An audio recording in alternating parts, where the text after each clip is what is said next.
Salut à tous, c'est Wanted Wax Dimitri ici pour une nouvelle vidéo présentation de nouveaux CD que j'ai acheté. Donc ce sera du 100% soundtrack. C'est des CD que j'ai acheté avant de partir en vacances, mais quand avec les vacances tout ça, j'ai pas pu faire la vidéo. Donc aujourd'hui j'ai 7 CD à vous présenter, toujours du petit prix. Et aujourd'hui je vais vous faire un peu voyager. Vous allez voir, on va passer du coq à l'âne en 2 secondes. Je lance le générique et on commence.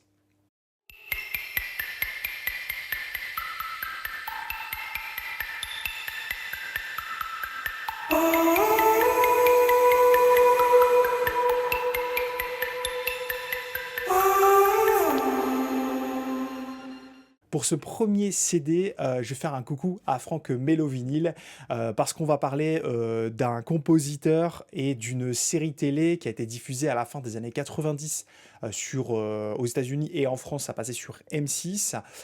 Donc c'est une série que moi j'aimais bien, qui a duré 4 saisons. Et quand j'ai vu ça en CD, je me suis dit, mais putain, il faut que je me l'apprenne parce que c'est vrai que cette BO était géniale. Il y a 2 compositeurs. Il y a le compositeur du générique qui est très connu, même le deuxième est d'ailleurs très connu, mais le premier vous le connaissez bien en tant que compositeur de musique de film, c'est James Newton Howard qui est à l'origine du générique de cette série télé. Et l'autre compositeur, c'est Steve Porcaro. Pour celles et ceux qui ne connaissent pas, c'est un des membres fondateurs de Toto. C'est juste un génie de la musique. Et cette série, attention, vous allez avoir pour certains, vous allez prendre un coup de vieux, c'est The Sentinel. The Sentinel, une excellente série, vraiment. Moi, je l'avais redécouvert à la fin, je crois que c'était en 2017-2018, je m'étais refait les 4 saisons. Vraiment une bonne série à découvrir. Et donc, quand j'ai vu que ça existait en CD, à petit prix, ben, je me l'ai prise, en fait, tout simplement.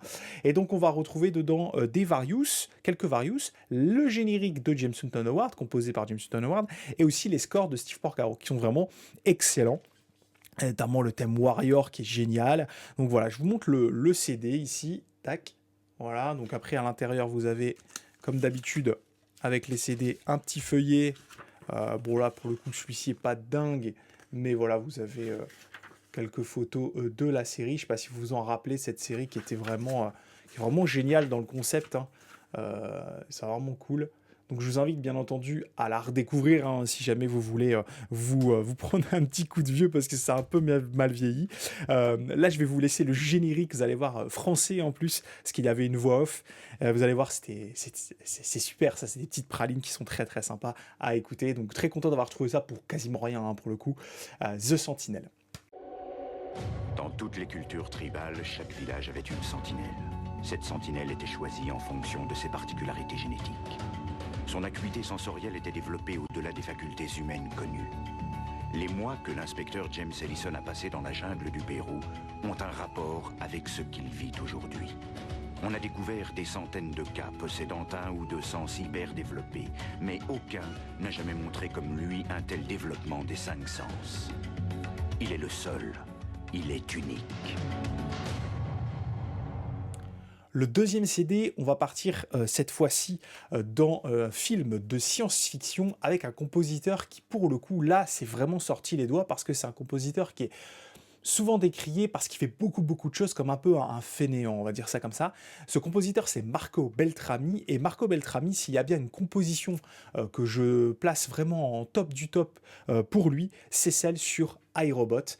Donc la composition de Marco Beltrami sur iRobot. Donc là, il s'agit de la version standard. Je pense qu'il existe une version étendue. C'est sorti chez Vares Sarabande. J'adore cette BO. Je vais vous passer le thème. Vous allez voir, c'est vraiment génial. Et puis Beltrami, cette fois-ci, il s'est sorti les doigts. C'est un compositeur que moi, je juge comme étant fainéant parce que ses thèmes sont souvent très répétitifs. Voilà, c'est pas très imaginatif, vraiment. Mais il fait le job. Donc là, je vous montre voilà, le CD, sérigraphié, Marco Beltrami, iRobot, film avec Will Smith, qui, pour le coup, moi, j'avais bien aimé.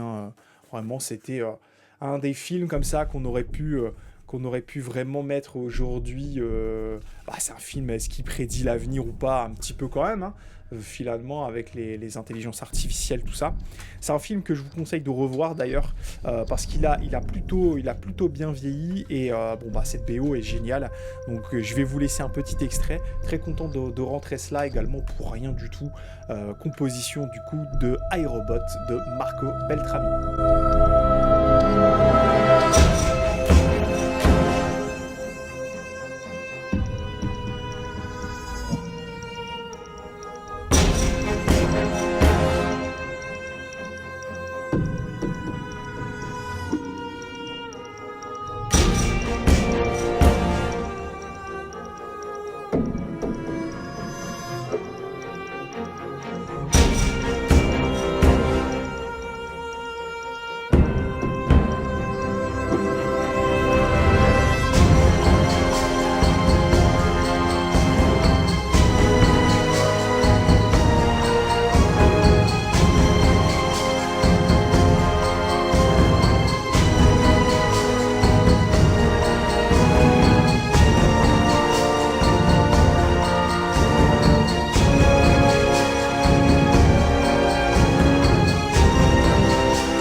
Le troisième CD, alors j'ai vraiment passé une commande de 4-5 CD chez un vendeur sur Discogs pour cette BO parce que je l'adore. Il s'agit d'un compositeur qu'on connaît bien sur notamment Armageddon. C'est aussi un musicien, il fait aussi de la musique à côté. D'ailleurs, il faudrait que je me mette à écouter ce qu'il fait à côté des BO. Ce compositeur, on parlera pas de lui qu'une seule fois aujourd'hui, on en parlera plusieurs fois. Il s'agit de la composition de Trevor Rabin, non pas sur Armageddon, mais sur National Treasure, donc c'est Benjamin Gates en français. Cette BO est complètement extraordinaire, vraiment, vraiment, vraiment. Trevor Rabin là-dessus, c'est génial. Donc, voilà, si vous ne connaissez pas la franchise Benjamin Gates, il existe 2 films et une série télé, mais vous pouvez mettre la série télé de côté, avec Nicolas Cage, qui est vraiment... Si vous aimez l'histoire, les films d'aventure, films familiaux, c'est vraiment génial à regarder. National Treasure, alors Trevor Rabin là-dessus, il fait un truc de fou. Sur le deuxième également, que je vais essayer de choper aussi en CD. Sinon, là-dessus, c'est génial. Le thème du film est incroyable. Là, je vais vous passer Declaration of Independence. Voilà, c'est un thème sur la déclaration d'indépendance des États-Unis. Sans vous spoiler le film, vous allez voir qu'elle est dans le film. Voilà, donc le CD et à l'intérieur, un livret avec du coup pareil tous les crédits et quelques screenshots du film qui pour le coup lui peut encore se regarder assez aisément. Moi j'ai toujours aimé Benjamin Gates, donc très content de rentrer ça. Celui-ci est un petit peu plus cher que les autres, un peu plus de 10 balles. Il se fait quand même assez rare apparemment, donc voilà, donc là je suis content de l'avoir trouvé. Trevor Rabin, c'est un bon compositeur, on en reparlera juste après.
On reste sur Trevor Rabin qui a aussi travaillé avec Arnold Schwarzenegger sur un film qui lui aussi aurait pu, j'ai envie de dire, prédire l'avenir. Comme quoi aujourd'hui on est un peu dans le thème science-fiction, etc. Ce film, c'est À l'aube du 6e jour, The Sixth Day. Un excellent film avec Arnold Schwarzenegger. Moi, j'avais vraiment aimé ce film. Et cette BO, elle est géniale. Je vous invite à vraiment la réécouter. Donc, voici le CD. Je vais vous passer le thème principal. C'est un film où Schwarzy, voilà, il est vraiment au top de sa forme. Voilà, moi j'aime bien ce Schwarzy-là. Ce sont des films qui nous ont marqué dans les années 90. Ça, c'est sorti en 2000, de ce que je vois derrière. Je ne sais pas si c'est le CD ou le film, mais ça devrait être à peu près la même année. Donc voilà, en 2000, moi j'avais 10 ans. Je l'ai découvert bien entendu un peu plus tard, mais Schwarzenegger, ça a toujours été quelque chose. Et sur ce film, À l'aube du 6e jour, c'était vraiment réussi. Voilà, donc je vais vous passer le main title du 6e sens. De À l'aube du 6e jour, excusez-moi.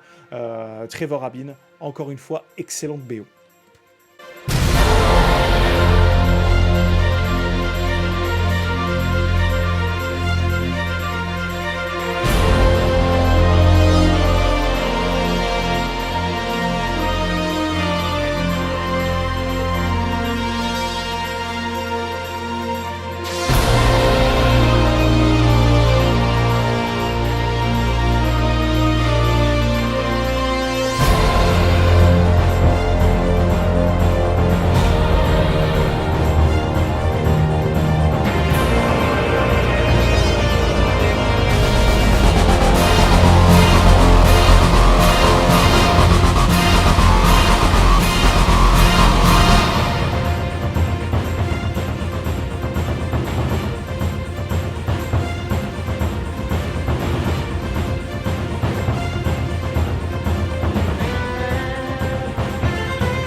Cette fois-ci, on part dans la comédie et dans une comédie qui m'avait fait hurler de rire à l'époque. Je pense que certains d'entre vous aimeront le style.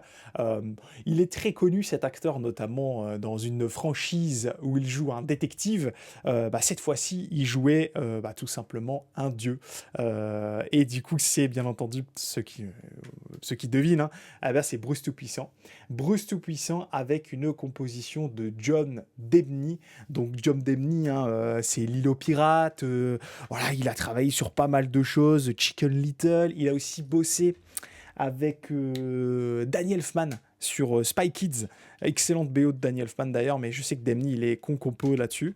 Voilà le CD, donc c'est un film à voir, hein, vraiment, avec Morgan Freeman qui joue Dieu, hein, finalement, il joue son rôle, hein. Voilà, donc là-dessus on a de Lavarius, ça passe de Mick Jagger, Fatboy Slim, il y a du Joe Osborne aussi. Voilà, c'est assez sympa, voilà, il n'y en a pas beaucoup, hein, 6-7. Et de l'autre côté, j'allais dire de l'autre côté, mais sur la seconde partie du CD où il y a les scores de John Debney, ça mériterait d'en avoir un petit peu plus quand même. Je sais pas si vous ai montré le petit livret, je vais vous le montrer. Voilà, pas grand chose à voir, mais c'est toujours sympa. Voilà, donc c'est un film avec Jennifer Aniston, Morgan Freeman et Monsieur Jim Carrey, qui est quand même à l'époque, et même encore maintenant, je suis désolé, hein, vraiment c'est un super acteur. Et puis quel comédien. Bon, il fait tout le temps les mêmes mimiques, mais moi ça marche. J'ai toujours aimé. Donc voilà, je vais vous passer du coup un petit extrait de Bruce Almighty, Bruce Tout-Puissant en français. Donc je vais vous passer le score, hein, bien entendu, les Various, vous connaissez très certainement un petit peu tout ça. Mais voilà, super film, très bonne BO de John Debney.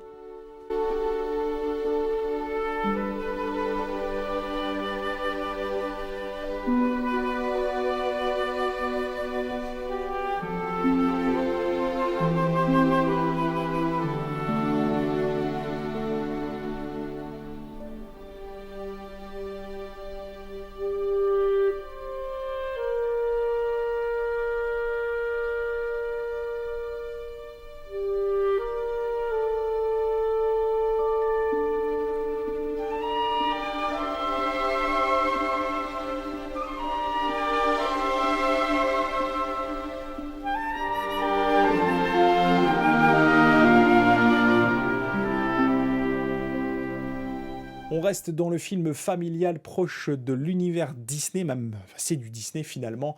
Un compositeur magistral en avait fait le premier volet et est venu le remplacer sur le second film. Un autre compositeur dont j'ai déjà parlé, c'est Bruce Broughton. Donc Bruce Broughton, c'est qu'est-ce qu'il a fait? Haute Trahison, par exemple, super BO incroyable. Il a fait aussi Bernard et Bianca au Pays des Kangourous. Alors ça, c'est un must-have également en BO que je vous invite fortement à écouter. Et du coup, je me suis pris film avec Rick Moranis. Donc ça y est, vous y êtes presque sur le film dont on va parler. C'est Chérie, j'ai agrandi le bébé. Alors c'est Honey, I Blew Up the Kid. Donc la traduction française est pas dingue, mais bon, presque pareil. C'est un film qui a pris un sacré coup de vieux. Mais pourquoi je l'ai pris? Tout simplement parce que James Horner avait fait la première, qui est extra cher en CD. Et du coup, pour avoir un peu de sonorité James Horner, je me la suis prise. Et puis Bruce Broughton, j'aime bien. Il fait vraiment des bonnes BO. Donc là, c'est sorti chez la Intrada. Ça, c'était vraiment que dalle, hein. Et je suis très content de rentrer cette BO parce que je l'ai réécouté hier en préparant la vidéo, en essayant de vous raconter des choses autour de cette vidéo et de la composition de Bruce Broughton. Et en fait, je trouve qu'il amène des thèmes qui sont des fois même un peu mieux que ceux de James Horner. Comme quoi, il sait travailler, en fait. Bruce Broughton, c'est un bon gars pour récupérer des thèmes et les mettre à sa sauce. Vraiment, il est bon là-dessus.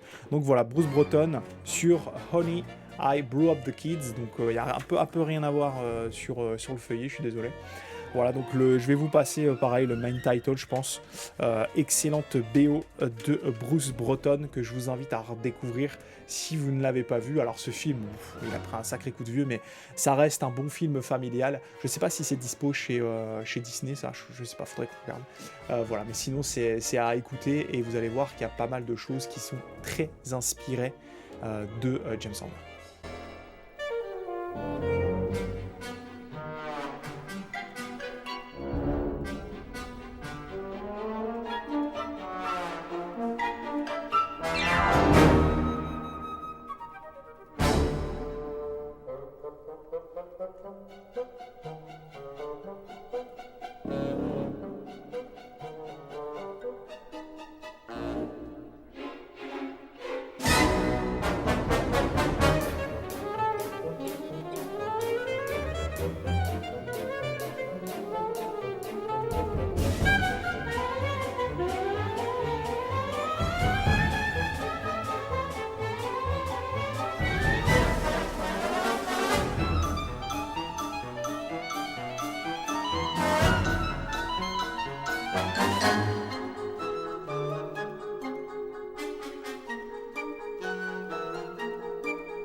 Et on termine avec un vrai petit Graal finalement en CD parce qu'il est vraiment pas courant et je voulais vraiment le choper parce que du coup je pars dans une conquête du full set concernant ce compositeur. Non, ce n'est pas James Horner, c'est Michael Giacchino. Et Michael Giacchino, il faut savoir une chose, c'est que il s'est fait connaître grâce aux jeux vidéo, notamment grâce à Medal of Honor. Si derrière du Spielberg et les grosses productions hollywoodiennes se sont intéressées à Michael Giacchino, c'est grâce à Medal of Honor et au fait que le fils de Steven Spielberg, il jouait à la console, il jouait à Medal of Honor et il s'est fait repérer. Mais pas seulement, parce que derrière, du coup, il a aussi continué les jeux vidéo et notamment Spielberg a travaillé autour de la franchise Jurassic Park sur un jeu vidéo sorti sur PS1 et sur, il était noté, la Saturn. Écoutez bien, Michael Giacchino, il l'a fait et il le refera des années plus tard d'ailleurs sur les nouveaux Jurassic World. Il a fait une BO génialissime à écouter sur du coup The Lost World Jurassic Park par Michael Giacchino. Donc là il s'agit des scores du jeu vidéo sorti sur PS1. Ça c'est vraiment pas courant. Je l'ai trouvé vraiment par chance sur Discogs à 15€. Donc je suis très content parce que ça s'arrache assez difficilement à trouver. C'est difficile à trouver. Et donc c'est une BO qui est géniale parce que Spielberg, il a fait totalement confiance sur la prod du jeu, etc. Il a laissé faire les artistes. Et donc, du coup, il a laissé faire Michael Giacchino qui a fait des thèmes géniaux sur un jeu de PS1 de dinosaures, dites-vous bien. Donc, à l'intérieur, vous avez ce livret. On retrouve ici la photo du très très jeune Michael Giacchino. Ah là, il était super jeune à l'époque. Ça lui a ouvert les portes derrière de la télévision avec Alias notamment, puis derrière Lost, etc. Donc on fera une spéciale Giacchino, je vous le promets vraiment, quand j'en aurai l'occasion, je vous ferai une Giacchino parce que voilà, c'est un pur génie ce mec. Sinon, je vous invite à aller écouter les Total Tracks qui sont sortis, le podcast sur la musique de film, qui sont vraiment experts vraiment dans la matière. Mais moi, je veux parler en tant que fan. Donc du coup, j'aurais des choses à dire là-dessus. Donc à l'intérieur, vous avez toute l'histoire du travail sur le score de Giacchino. Et puis, vous avez quelques photos, on va dire, du jeu vidéo. Donc ça, c'est vraiment génial à écouter. Vous allez voir, je vais vous laisser un petit extrait. Vous allez voir à quel point il s'est sorti les doigts pour proposer un score juste, c'est incroyable, on se croit au cinéma. Voilà le CD, et puis l'intérieur, c'est vrai que par moment je pourrais vous montrer aussi l'intérieur ici, The Lost World Jurassic Park. Voilà, donc je vous laisse avec le dernier extrait, puis on conclut.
Voilà, j'espère que cette présentation de nouveaux CD Soundtrack vous aura plu. Voilà, moi je vous dis à la prochaine pour une vidéo spéciale. Et cette fois-ci, on va parler de Giacchino sur les musiques de Lost. Je vais faire une spéciale Lost, il faut que je vous parle de cette musique. J'ai eu d'énormément de retours concernant mon top, le top du top, hein, concernant les musiques de séries télé. Et c'est vrai que j'aimerais approfondir sur la qualité sonore qu'on peut retrouver dans Lost, les thématiques des personnages, etc. Donc je vais travailler à l'écriture de cette vidéo. Peut-être qu'avant, on aura une vidéo arrivage vinyle, parce qu'on arrive, du coup on est au début mars, mais je suis en décalage par rapport aux vidéos arrivage. J'ai quelques belles choses à vous montrer. Pas tant que ça finalement, parce que aux USA, à New York, mais merci d'ailleurs pour tous les nombreux commentaires que j'ai eu concernant le vlog à New York, j'ai acheté pas mal, donc du coup j'ai moins acheté ici. Donc l'occasion sera de vous montrer quand même les petites choses et puis d'approfondir sur mes achats new-yorkais. Voilà, je vous dis à la prochaine pour une nouvelle vidéo. Salut tout le monde, ciao!